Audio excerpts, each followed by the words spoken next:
ఏది అయినా ట్రై చెయ్యి ఆచి చికెన్ మసాలా. ఆచి చికెన్ మసాలా 26 సంవత్సరాల నమ్మకం, లక్షలాది సంతోషకరమైన వివాహాలు. తెలుగు మ్యాట్రిమోనీని డౌన్లోడ్ చేయండి. విచారణలో సజ్జల భార్గవ్కి షాక్ ఇచ్చిన పోలీసులు. వివరాలకు వెళ్ళినట్లయితే ఈ Sajjala Bhargav Reddy YCP social media incharge. So ఆయనకి సంబంధించి ఏదైతే కేసులు నమోదైనాయో దాని నిమిత్తం పోలీసులు విచారణకు హాజరయ్యారు. అది ఎప్పుడెప్పుడో తెలుసా మీకు? మొన్న ఆదివారాల్లోనే. శనివారం ఉదయం 10 గంటల నుంచి సాయంత్రం 7 గంటల వరకు సుమారుగా 10 గంటల పాటు, అంటే 9 గంటలు విచారణ. అలాగే నిన్న మధ్యాహ్నం 2 గంటలకని చెప్పారు, 3 గంటలకి ప్రారంభమైందండి. మిడ్ నైట్ వరకు కొనసాగింది. సో ఇలా 2 రోజుల విచారణ. అసలు ఏం జరిగింది మరి? ఆ విచారణలో ఏం తేలింది అంటే ఏదో కొండందో వెలిగిన పట్టినట్టు అనుకోవాలి దానికి సంబంధించి. ఎందుకంటే వైసీపీ వాళ్ళకి ఒక ఫార్ములా ఉంటుందిగా, చెప్తాం ఆ ఫార్ములా ఏంటో కూడా. అయితే ఇక్కడ ఈ సజ్జల భార్గవ్ రెడ్డి ఈయన ఎందుకు షాక్ అయ్యాడు ఏంటి అంటే, ఈయన అనేక రకాలైన ప్రశ్నలు సంధిస్తున్నారు విచారణలో. సంధిస్తున్నప్పుడు అసలు మీకు ఎవరు చెప్తున్నారు, ఏంటి, స్క్రిప్ట్ ఎవరు తయారు చేస్తారు, ఎక్కడి నుంచి వస్తుంది ఏంటి అని అంటే ఆయన ఏమి సమాధానం చెప్పకపోయేసరికి ఒక జలక్ అయితే ఇచ్చారు. ఆ జలక్ ఏంటో తెలుసా? వర్ర రవీందర్ రెడ్డి ఉన్నాడు కదా, ఈ వైసీపీ సోషల్ మీడియాకి ఓ విధంగా టైగర్ లాంటివాడు. ఎందుకు? వాడు పెట్టానన్ని పనికిమాలిన పోస్టులు నాకు తెలిసి ప్రపంచంలో ఇంకెవడ పెట్టడు. రాజకీయాల్లో ఉన్నవాళ్ళు ఏదో ఒక రాజకీయ పార్టీకి ఓ రాజకీయ నాయకుడికి ఫేవర్ చేయాలి అనే ఉద్దేశంతో చేసే పనులు ఆ పార్టీని అంతకంతకి నాశనం చేసేలాగా ఉంటుంది. సో ఆ వర్ర రవీందర్ రెడ్డి ఇచ్చిన వాంగ్మూలాన్ని తీసుకొచ్చి సజ్జల భార్గవ్ రెడ్డి ముందు పెట్టారు. ఇంకేం చెప్తాడు? షాక్ అయ్యాడు. సో ఏం చేయాలో తెలియలే, ఇక నీళ్ళు నావడమే పని అయిపోయింది ఇక. సో ఇక్కడ ప్రధానంగా ఏంటి అంటే, మొన్న సాయంత్రం 7 గంటల వరకు, అంటే శనివారం సాయంత్రం 7 గంటల వరకు విచారణ చేసిన, ఆ తదుపరి నిన్న విచారణ చేపట్టిన పెద్దగా సమాధానాలు అయితే రాబట్టలేకపోయారు. మొన్నేమో 70 ప్రశ్నలు సంధించారు. మరి 70 ప్రశ్నల్లో ఏం చెబుతారు? సమాధానం చెప్పరు. వీళ్ళకు ఒక ఫార్ములా ఉంటుంది కదా, తెలీదు, గుర్తులేదు, మర్చిపోయా. అది వీళ్ళందరికీ ఇక మామూలుగా మనకి లైట్ డిటెక్టివ్ టెస్ట్ ఉంటుంది కదా, లైట్ డిటెక్టర్ పెడతారే, ఆ టైప్లో వీళ్ళందరికీ ఒకటి పెట్టాలేము. ఇక వరుసనే మామూలుగా మనం ఏదో రేషన్ ఇచ్చే దగ్గర లేకపోతే ఇంకో ఏదైనా సరే ఇచ్చే దగ్గర సీరియల్ ఉంటుంది. ఆ సీరియల్లో మొత్తాన్ని నుంచోబెట్టేసి ఒక్కొక్కరికి టెస్టులు చేయించేయాలి. ఇక టెస్టులు చేయించేసి మొత్తం లైట్ డిటెక్టింగ్ టెస్టు అప్పుడు ఎన్ని బయటపడతాయో ఇక అలాంటి పరిస్థితి. ఎందుకంటే ఎవరికి వాళ్ళు తెలియదు, గుర్తులేదు, మర్చిపోయా. ఇలా అర్థం కాని విషయం మరి ఏంటో తెలియట్లేదు. కానీ తెలియదు, గుర్తులేదు, మర్చిపోయానంటే నేరం చేశాడని ఇండైరెక్ట్గా యాక్సెప్ట్ చేసినట్టే. అది ఒక లైసెన్స్ అనుకోవడమే. ఇక ఎందుకు గుర్తుండో సజ్జల భార్గవ్ రెడ్డి వాళ్ళ నాన్న పేరు గుర్తుండదా, వాళ్ళ నాయకుడి పేరు గుర్తుండదా, వాళ్ళ తల్లిదండ్రుల పేర్లు మర్చిపోతారా, లేకపోతే వాళ్ళ భార్య పేరు మర్చిపోతారా? గుర్తులేదు. ప్రభుత్వం మారిపోతే వీళ్ళకి ఎవరికి ఏం గుర్తుండదు, మతిమరుపు వచ్చేస్తుంది. సో అట్లా ఉంటుంది అనమాట. అందుకనే వీళ్ళు ఏం చేయాలంటే ఒక తరహాగా నిజాలు రాబట్టేసేయాలి. సో 70 ప్రశ్నలు సంధిస్తే ఒక్కడు కూడా సమాధానం చెప్పాల. సరే, ఇంతకీ ఏమేమి జరిగింది ఏంటి అంటే ఇక్కడ చూడండి. వైసీపీ హయాంలో టీడీపీ జనసేన అధినేతలు చంద్రబాబు మీద చేసిన ఆ యొక్క ఆ ఎలిగేషన్స్ కావచ్చు, ఆ మార్ఫింగ్లు కావచ్చు, ఇవన్నీ. సో వీళ్ళు చేస్తున్న పనులేంటి? ఇక్కడ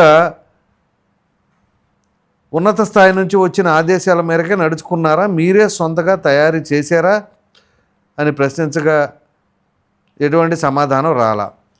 సో ఈ టీడీపీ జనసేన వీళ్ళ మీద చేసిన అన్నింటినీ ఈ అసభ్యకరమైన పోస్టులు ఎవరో షర్మిల, విజయమ్మ వీళ్ళపైన ఎవరు పెట్టమని మీకు ఆదేశించారు? సో వీటికి భార్గవ్ రెడ్డి ఏం సమాధానం చెబుతారు? ఇటు మింగలేక అటు కక్కలేని పరిస్థితుల్లో ఉంటాడు, చెప్పలేడు. ఎందుకంటే దాని వెనకాల ఎవరు ఉన్నారో బయటపడిపోతే ఇంక మామూలుగా కాదు, ఇక రాజకీయ సన్యాసం చేయటం ఎవరైనా సరే అటువంటి పరిస్థితి. సో తాడేపల్లిలోని ఐప్యాక్ వైసీపీ కార్యాలయం నుంచి ఆదేశాలు ఎవరికి వెళ్ళేవి, అలాగే పోస్టులు కంటెంట్ని ఎవరు సిద్ధం చేసేవారు, తాడేపల్లి కేంద్రంగా 130 మంది సోషల్ మీడియా కార్యకర్తలకు జీతాలు, ప్రోత్సాహకాలు ఎక్కడ నుండి వచ్చేవి అంటూ ఆరాధించారు. సో అతను ఉపయోగించిన ల్యాప్టాప్లు, మొబైల్ ఫోన్లు, ఐపీ అడ్రస్కి సంబంధించిన డేటాలు పోలీసులు విశ్లేషించారట. సో ఇతన్ని ఫోన్లో అడిగితే నా దగ్గర నేను ఐఫోన్ ఒక్కటే వాడతాను అని చెప్పేసాను. అంతేలే, మనది కాదు కదా డబ్బు, ప్రజలదే. సో వాంగ్మూలం ఆధారంగా కొన్ని ప్రశ్నలు అడగడం జరిగింది. అలాగే పార్టీ తరపున నడిచిన అధికారిక వాట్సాప్ గ్రూపుల్లో క్రియాశీలకంగా వ్యవహరించిన విషయాన్ని ఆధారాలతో పోలీసులు ఆయన ముందుంచారు. అది మొత్తం వాట్సాప్ గ్రూపుల్లో ఏ రకంగా మీరు చేశారు ఏంటి అనేది మొత్తం విత్ ఎవిడెన్స్. గతంలో ఈ కేసులో భార్గవరెడ్డికి వచ్చింది. కాకపోతే దీనికి ఏంటి అంటే విచారణకు మాత్రం సహకరిస్తానని చెప్పేసి హామీ ఇచ్చిన క్రమంలో ఆయన రావడం జరుగుతూ ఉంది. ఇప్పుడు విచారణకు వచ్చినా జరిగి వచ్చింది ఏముంది అక్కడ? ఏ విషయాలు రాబట్టారు? ఏమీ చేయలేదు కదా. ఏ సమాధానం చెప్పారు? అంటే పోలీసులు ఇంకా మాట్లాడితే విచారణ విచారణ విచారణ అని చెప్పేసి ఇలాగే తాసారం జరుగుద్ది. ఓ ప్రక్కనేమో హైకోర్టు ముట్టికాయల మీద ముట్టికాయలు, కామెంట్ల మీద కామెంట్లు, స్ట్రాంగ్ కామెంట్స్ చేస్తూ ఉంది. ఏం చేస్తున్నారు పోలీసులు అని చెప్పేసి అని. సో తీరా అరెస్ట్ చేసి తీసుకొచ్చి విచారణ చేపడుతుంటే సహకరించిన పరిస్థితి. సో విచారణ సహకరించకపోతే దానికి ఒక స్పెషల్ ట్రీట్మెంటో స్పెషల్ సెక్షన్ కింద కేసు నమోదు చేయటమో ఇట్లాంటివి కూడా చేయాలి. ఎవరైనా సరే ఇప్పుడు ఏదర్ ఎస్ఆర్ నో చెప్పాలి, చేసానో చేయలేదో అని. చేయలేదు అని చెప్పరు, చేశానని ఒప్పుకోరు.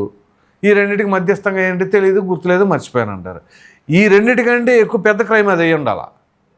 తెలీదు అని కనుక చెబితే చేసిన దానికంటే పెద్ద పాపంలాగా సెక్షన్లు రూపొందించాలి. అప్పుడు ఉంటుంది వీళ్ళ కథ. ఎందుకంటే అక్కడ ఎవిడెన్స్లు అన్నీ పోలీసులు ఏం పిచ్చోళ్ళ ఏంటి? ఎవిడెన్స్లు ఏమీ లేకుండానే మిమ్మల్ని విచారణకు పిలిచి సరదా కాసేపు టైంపాస్ చేసుకుంటానిక ఆ మాత్రం తెలీదా? వాళ్ళ దగ్గర అంతా ఇన్ఫర్మేషన్ ఉన్న తర్వాతే విచారణ పిలుస్తారు. మీరేం చెప్తారా, ఎంతవరకు ఒప్పుకుంటారా అని చెప్పేసి. ఒప్పుకోరు. మనం ఎంతకాడికి ఒప్పుకోం. వీళ్ళకి ఇది ఒక ట్రైనింగ్ సెషన్ ఉంటుంది అనమాట వైసీపీ వాళ్ళందరికి కూడా. సో ఇప్పుడు మామూలుగా యూజువల్గా రాజకీయ పార్టీలు ఏంటి అంటే ఎలా మాట్లాడాలి, ఎలా మనం అవతల పార్టీ పైన అటాక్ చేయాలి, ఏ ప్రశ్నలు సంధించాలి, వీటికి సమాధానాలు ఎలా చెప్పాలి అని మామూలుగా ఈ ఓరియంటేషన్ సెషన్స్ అని ఉంటాయి. అట్లా కాకుండా వీళ్ళకి ఏం చేయాలంటే ఒక స్పెషల్ ట్రైనింగ్. అదేంటో తెలుసా? పోలీసులు అడిగిన ప్రశ్నలకు ఎలా సమాధానం చెప్పాలి.